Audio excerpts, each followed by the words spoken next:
au bout du monde, plus exactement au bout de notre monde, une petite tache de 180 000 km² sur laquelle vivent 14 millions d'habitants, le Cambodge. Tout ce qu'il reste de l'Empire Khmer qui, autour de l'an 1000, dominait l'Indochine.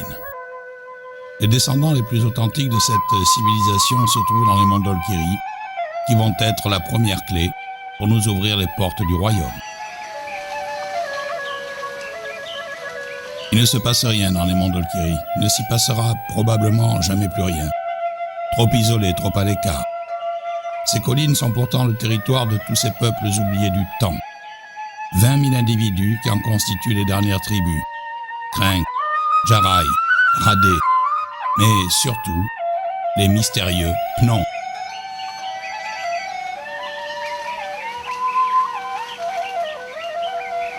Voilà 2000 ans que les Pnong fuient la civilisation. Ils se sont réfugiés sur ces terres lointaines, couvertes de forêts. On reconnaît leur présence aux trouées qu'on y aperçoit. Ils y cultivent du riz sur brûlis et quelques légumes. Si vous demandez à un Pnong quelle est l'histoire de son peuple, de ses origines, il vous répondra « Nous, les Pnong, nous ne savons plus rien. » Hélas, c'est vrai. Et les peuples sans mémoire sont toujours condamnés à vivre l'histoire des autres. Et l'histoire est en train de rattraper les Pnong. Vani a 17 ans. Il s'occupe du lopin de terre de son clan, par tradition, par devoir. Mais il est partagé. Plus jeune, il est allé à l'école. Là, on lui a enseigné ce qu'était le progrès, la technologie. Bref, la modernité. Depuis, il aimerait bien en profiter, sortir de cette forêt, de cette tradition. C'est plus difficile à faire qu'à dire. Et que laisser dans l'héritage d'un peuple? Et que prendre parmi les tentations de cette modernité?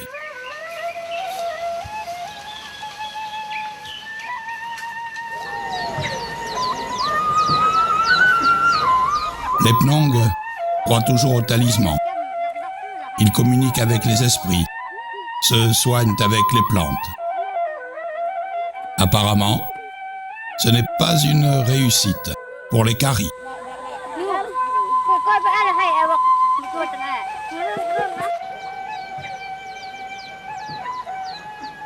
Esprit des végétaux, des animaux.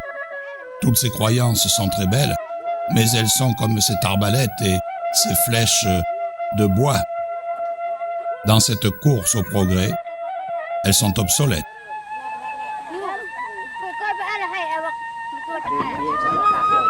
Et tout pourrait aller très vite, il suffirait d'un petit rien.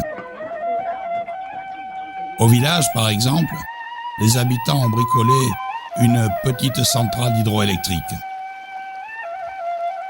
Elle alimente 3 ampoules et un karaoké rutilant.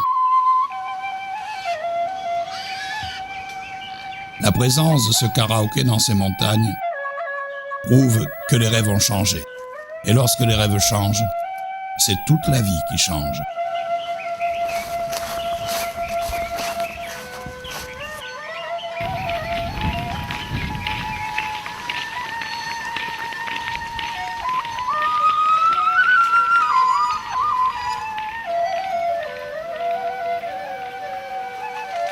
En attendant, c'est à pied qu'il parcourt les 7 kilomètres qui le séparent de Sep-Monorom, la capitale de la région. Enfin, quand je dis capitale, c'est un bien grand mot.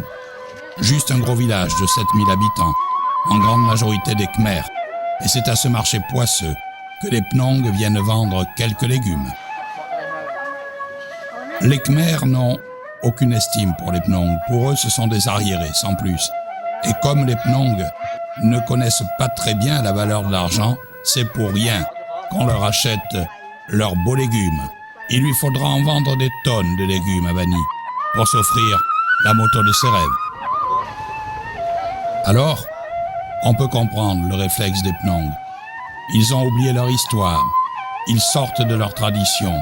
Ils ne sont pas préparés à affronter le monde moderne. Ils le savent, ils le redoutent et en même temps, ils le désirent tellement.